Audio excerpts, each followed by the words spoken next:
Muy buenos días, muy buenas tardes, muy buenas noches. Si estás desayunando, almorzando, cenando, buen provecho. Bienvenidos a nuestro programa Madurando en Cristo, nutriendo el alma, creciendo en gracia. En Madurando en Cristo buscamos crecer y madurar en nuestra fe. Lo hacemos a través del conocimiento de Cristo y su palabra, ofreciendo enseñanzas prácticas y aplicables que fomenten tu caminar cristiano y glorifiquen a Dios. Dios te bendiga, mi nombre es Carlos Maisonet, soy el pastor de la Iglesia Hispana Bautista Abraham en Longwood, Florida. Me acompaña aquí mi amigo, hermano y también el pastor Edgar Nazario de la Iglesia Tabernáculo Metropolitano en la ciudad de Orlando. ¿Cómo estás, Edgar, en el día de hoy? Súper contento porque hoy retomamos la serie que estábamos trabajando. Eso es así. La temática de pastores, hablamos de la paridad, hablamos de la pluralidad. Correcto. Creo que también el último programa de esta secuencia era sobre el peligro de los pastores celebridad, ¿verdad? Así que hoy creo que va a ser de mucha ayuda porque, queremos enfocarnos en otro tipo de pastor que hay que considerar y tratar de tener cuidado. Y hacemos esto porque entendemos que en muchas iglesias a veces pues queremos, nuestro deseo como hermanos en Cristo tuyos es que nosotros podamos asimilar más y más la palabra de Dios en nuestras iglesias locales. Amén. Al mismo tiempo quiero invitarte que puedas considerar visitar madurandoencristo.org, madurandoencristo.org, donde puedes accesar todo el contenido nuestro, los artículos, los otros programas. Entendemos que está siendo de mucha bendición para muchas personas en todo lugar.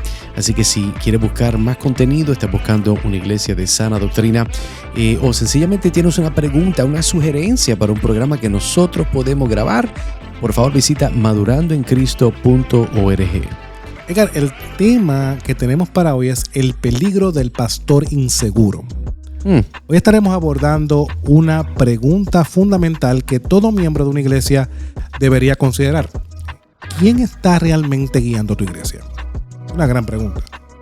Detrás de cada sermón, de cada decisión, de cada dirección que toma una iglesia, una comunidad de fe, existen motivaciones profundas que pueden determinar la salud espiritual de todo cuerpo. Ahora, por esa realidad, en el programa de hoy estaremos examinando 3 aspectos cruciales que revelan quién está verdaderamente al timón de nuestras congregaciones. Exploraremos el origen del llamado pastoral, los peligros que surgen cuando un pastor actúa desde la inseguridad y descubriremos cómo el Evangelio nos ofrece el antídoto perfecto para estas vulnerabilidades humanas. Este podcast no tiene el punto, la finalidad de buscar o estar con el dedo acusador, sino invitarlos a todos ustedes, ¿verdad? Pastores que nos escuchan, miembros de iglesia local que nos escuchan, a una reflexión honesta que nos acerque más al modelo de liderazgo que Cristo estableció para su iglesia. Edgar, quiero hacerte una pregunta. Cuando pensamos en el liderazgo pastoral, ¿qué hace legítimo el llamado de una persona al ministerio? ¿Es suficiente, porque he escuchado mucho, tener pasión o deseo?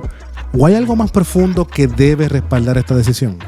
Tremenda pregunta. Eso nos lleva a nuestro primer punto para contestarla, y es el origen del llamado.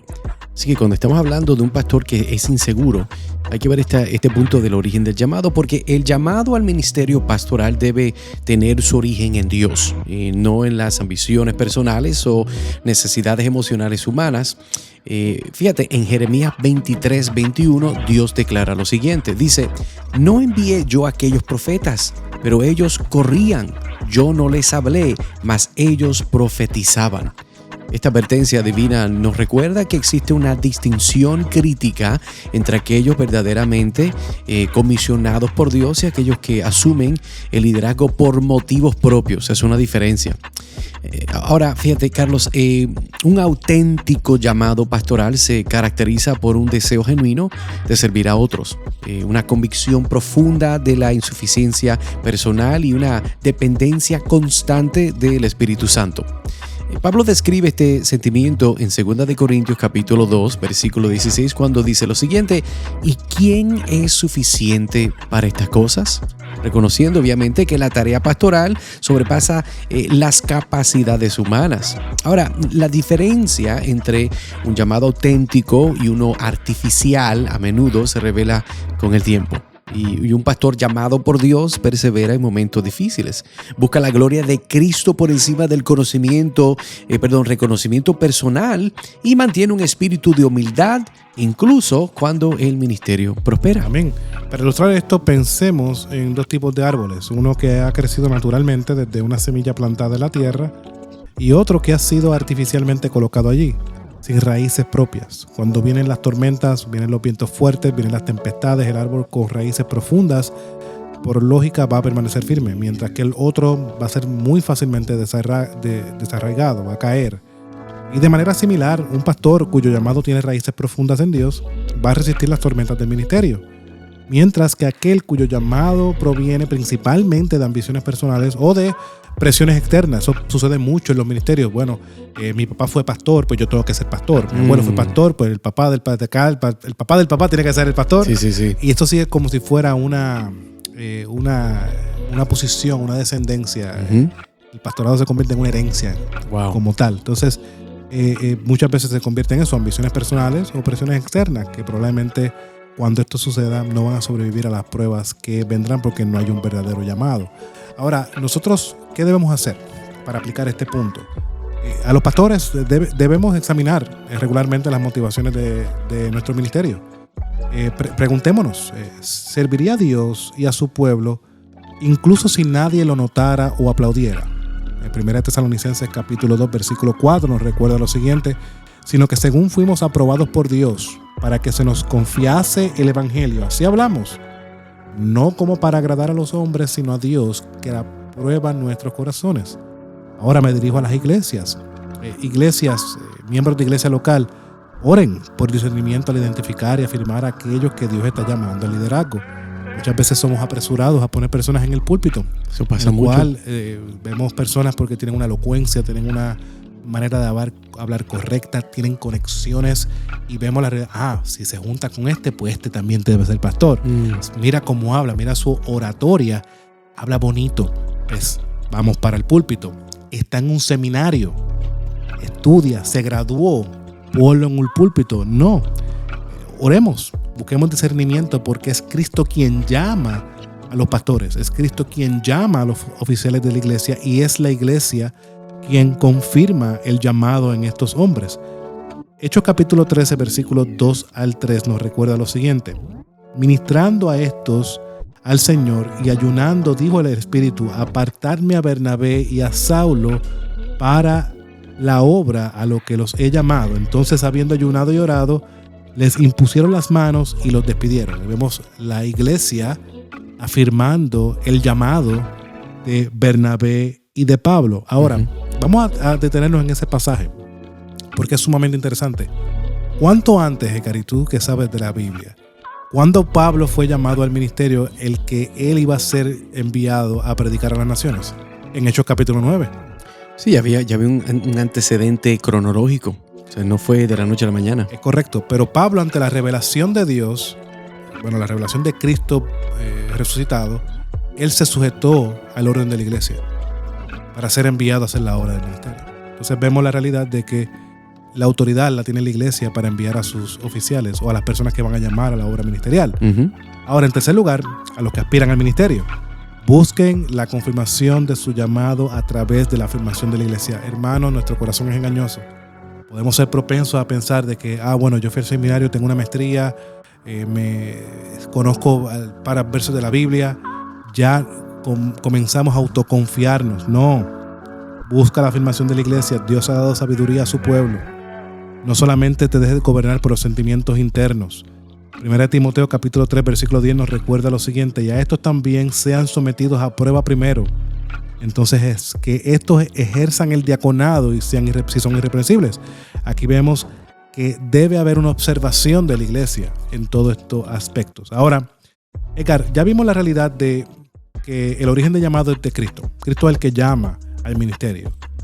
¿Qué sucede cuando alguien asume el pastorado sin un llamado claro de parte de Dios? ¿Cómo se manifiesta, Edgar, esa falta de seguridad en el liderazgo diario de la iglesia? Bueno, yo creo que la respuesta a tu pregunta nos lleva entonces a nuestro segundo punto, y quiero que veamos entonces los peligros de un pastor inseguro. Aquí es donde quiero que entonces enfoquemos. Porque fíjate, Carlos, un pastor que lucha con inseguridades profundas representa un peligro significativo para la salud de la iglesia.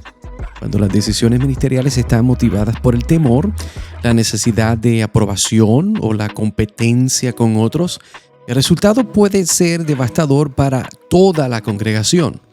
En 1 Samuel 18, versículos 6 al 9, vemos cómo la inseguridad del rey Saúl lo llevó a ver a David como una amenaza en lugar de un aliado. Entonces, sus inseguridades eventualmente lo condujeron a decisiones destructivas que dañaron tanto su liderazgo como aquellos que estaban bajo su autoridad. Entonces, yo diría que de manera similar, un pastor inseguro puede percibir como amenazas a miembros talentosos, otros líderes, o incluso iglesias vecinas, iglesias hermanas. Eso es un problema. Es un problema muy grande. Porque las inseguridades pastorales pueden manifestarse de diversas formas. Por ejemplo, control excesivo. ¿Cuántos pastores no necesitan? Usted ve que es que tienen que tener control. Son adictos al control. Eso no es normal. Una incapacidad para recibir críticas constructivas y con amor. No estoy hablando de gente que son irrespetuosos. Hay pastores que no saben, no pueden tomar ese tipo de críticas constructivas. La necesidad constante de reconocimiento. Hay personas que es que siempre decía un pastor, Sugel Michelén, una vez en un taller de predicación, que cuando el predicador se pasa contando historias cuando él es el héroe, si ese es el pastor de iglesia, lo más probable no es bueno ir a una iglesia donde el pastor siempre es el héroe. Hay un problema ahí. Vemos la competitividad poco saludable con otros ministerios y resistencia a compartir el púlpito o a desarrollar otros líderes. Si un pastor tiene problemas de no compartir su púlpito con otros pastores en su iglesia, que la iglesia ha declarado estos son otros dones de Dios para esta iglesia. Claro, si ellos tienen un arreglo entre sí mismos no hay problema.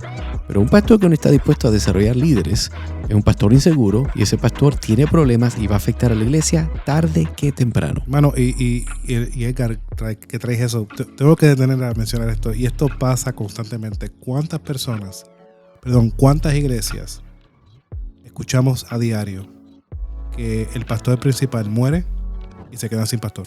Uh-huh.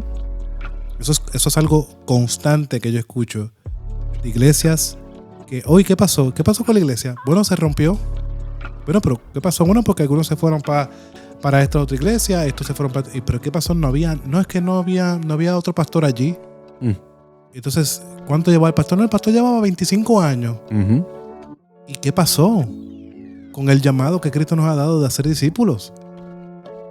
¿Dónde está nosotros como hombres el trabajar en la próxima generación? Y eso es un tema que me preocupa mucho. Yo creo que muchas veces debemos de romper esa realidad de estar construyendo nuestros propios reinos y recordar que estamos construyendo el reino de Cristo. Amén.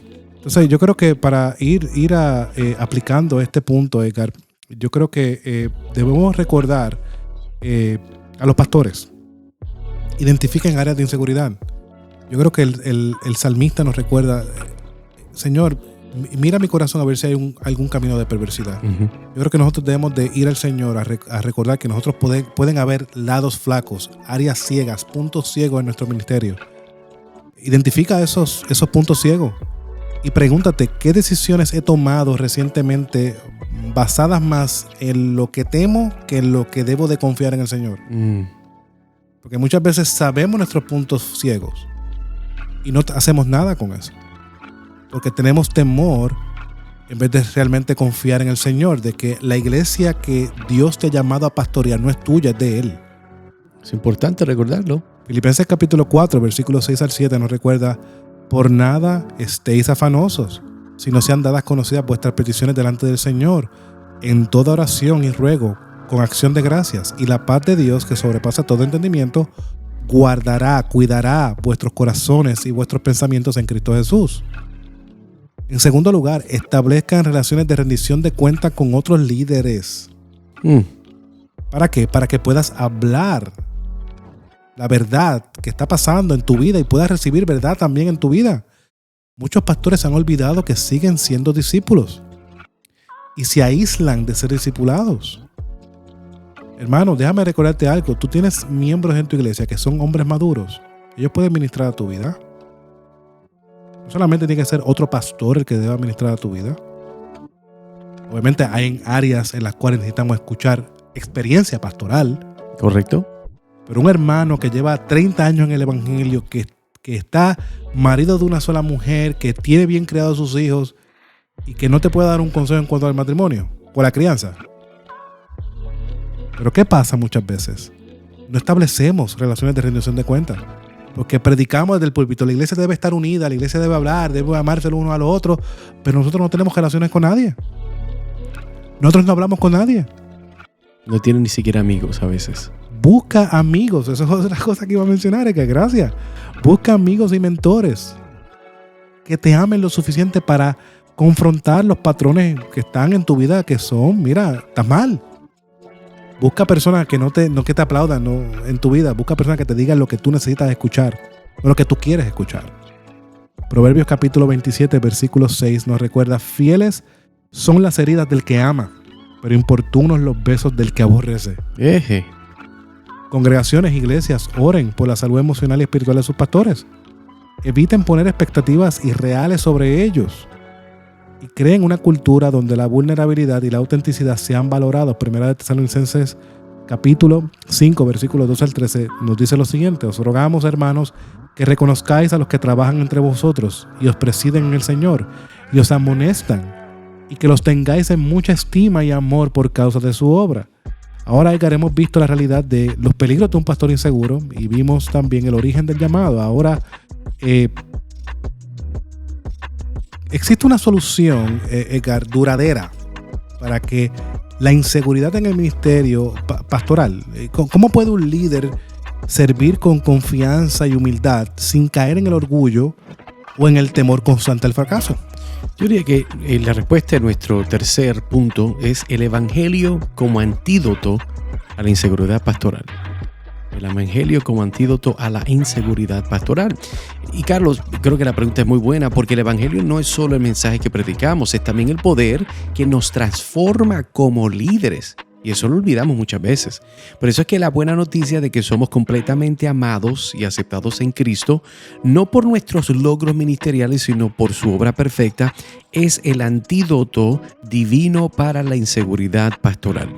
Pablo, a pesar de ser un apóstol extraordinariamente dotado y exitoso, fíjate, él entendió que su identidad y valor no provenían de sus logros ministeriales.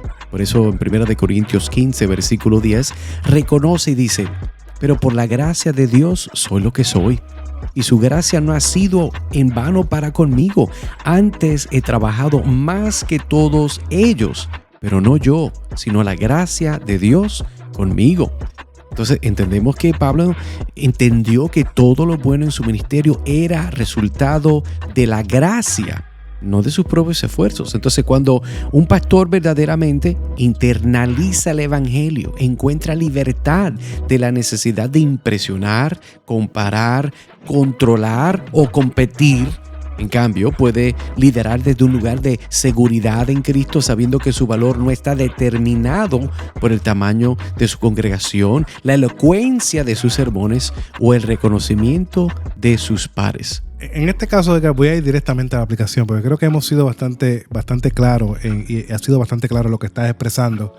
¿Cómo podemos aplicar esto, hermano que me escucha? Mira, medita diariamente en el evangelio y sus implicaciones para tu identidad. El ministerio no te define. Vamos a empezar correcto. Recuerda que tú eres una oveja que ha sido llamado con un don especial para servir a las otras ovejas que el buen pastor ha salvado. Amén. Tú no tienes aquí algo muy grande, es un gran rol, es un rol importante, pero sigue recordando que tú has sido salvado de la misma gracia. Tú sigues siendo una oveja. Recuerda el evangelio, recuerda tus implicaciones para tu identidad, para que el ministerio no te sobrecaiga encima. Muchas personas son definidas en el ministerio. Yo he escuchado a personas, pues, y si dejo de predicar, pues se acabó el ministerio. No. Recuerda que eres amado por Dios, no por lo que haces, sino por quien eres en Cristo. Efesios capítulo 1, versículo 6 nos recuerda: para alabanza de la gloria de su gracia, la cual nos ha hecho aceptos en el amado. Ahora, en segundo lugar, no solamente medita, sino practica la transparencia acerca de tus luchas y debilidades. Permite que tu congregación vea que tú también eres un merecedor de su gracia. Tú no eres un superhombre. Segunda de Corintios capítulo 12, versículos 9 al 10 nos recuerda: y me ha dicho, bástate de mi gracia, porque mi poder se perfecciona en la debilidad. Por tanto, de buena gana me gloriaré más bien en mis debilidades, para que repose sobre mí el poder de Cristo. En tercer lugar, celebra los éxitos de otros ministerios y pastores. Muy importante. La rivalidad y los celos disminuyen cuando reconocemos que todos estamos sirviendo al mismo Señor y a la misma causa. Estamos extendiendo el reino de Él, no nuestro reino. Filipenses capítulo 1, versículos 15 al 18 nos recuerda: algunos a la verdad predican a Cristo por envidia y contienda, pero otros de buena voluntad. Que no obstante, de todas maneras, o por pretexto, por verdad, dice el apóstol Pablo, Cristo es anunciado, y en esto me gozo y me gozaré aún. Pablo encontraba un gozo superior, aunque las cosas no se daban como él esperaba. Él confiaba en que el reino de Dios se estaba extendiendo. Eso es algo que es muy importante para nosotros como ministros recordar constantemente. Yo creo que es importante, Carlos, y gracias a Dios por este tema. Pero fíjate, la pregunta para concluir es esta: ¿quién está realmente guiando tu iglesia, amigo, amiga? Nos invita a una reflexión profunda sobre las motivaciones que impulsan nuestros ministerios. Y un liderazgo centrado en Cristo comienza con un llamado auténtico, reconoce y confronta las inseguridades humanas y encuentra en el Evangelio el poder transformador que nos permite servir desde un lugar de libertad y seguridad. Entonces, hay 3 pasos que podemos tomar hoy. Número 1, quiero invitarte a considerar esto. Reflexiona. Examina honestamente las motivaciones detrás de tu ministerio o tu participación en la iglesia. Hermano, hermana, ¿estás sirviendo desde la seguridad de tu identidad en Cristo o desde inseguridades humanas? Número 2, renueva. Vuelve al Evangelio como la fuente de tu identidad y valor. Recuerda que tu aceptación ante Dios no depende de tu desempeño ministerial. Y número 3 y final, reorienta. Ajusta tus prácticas ministeriales, pastor, líder, para reflejar una dependencia del Espíritu Santo más que tus propias fuerzas o capacidades. Ahí yo creo que es el llamado importante. Así que, Carlos, que nuestras iglesias sean guiadas no por ambiciones humanas o inseguridades personales, sino por pastores ancianos que encuentran su identidad en Cristo y que por tanto pueden liderar con humildad, valentía, sacrificio, pasión y libertad para la gloria de Dios. Yo creo que es algo que debemos de orar constantemente. Nosotros que somos pastores, orar por hermanos que están pastoreando. Iglesias, oren por sus pastores, ministren a sus pastores, animen a sus pastores. Pastores, evalúa tu vida espiritual. Busca personas a tu alrededor que te guíen, que te animen, que también puedas ser ministrado. Necesitas ser ministrado. Muchas veces veo pastores muy cargados. La obra del ministerio se convierte en una carga que parece, en vez de un deleite, se convierte en algo doloroso. Cuando servir al Señor debe ser un gozo y un deleite. Entonces debemos evaluar todo este tipo de cosas para que nosotros podamos correr la carrera de fe saludable y terminar la carrera bien, que es lo que Dios nos llama. Dios no nos llama a tener ministerios grandes. Dios nos llama a perseverar hasta el final. Yo creo que es algo que debemos de recordar. Y con que eso extiendo la invitación a los pastores que nos escuchan, los líderes. Claro. Si necesitas hablar con alguien o necesitas abundar este tema más, escríbenos, contáctanos. madurandoencristo.org, madurandoencristo.org. Ahí tenemos un lugar donde queremos que vayas, nos mandes un contacto. Y queremos conocerte, hablar contigo y tomarnos un café. Y servirte, que tengas claridad, que tengas amigos en la fe, para que puedas servir al Señor de la forma que el Señor te ha llamado a hacerlo, con claridad bíblica y obviamente propulsado por el Espíritu Santo, sirviendo con una conciencia limpia para la gloria de Dios. Carlos, gracias por acompañarme siempre. Gracias a ti, amigo, amiga que estás conectado con nosotros. Gracias por acompañarnos en Madurando en Cristo, donde buscamos siempre nutrir el alma y crecer en gracia. Dios te bendiga.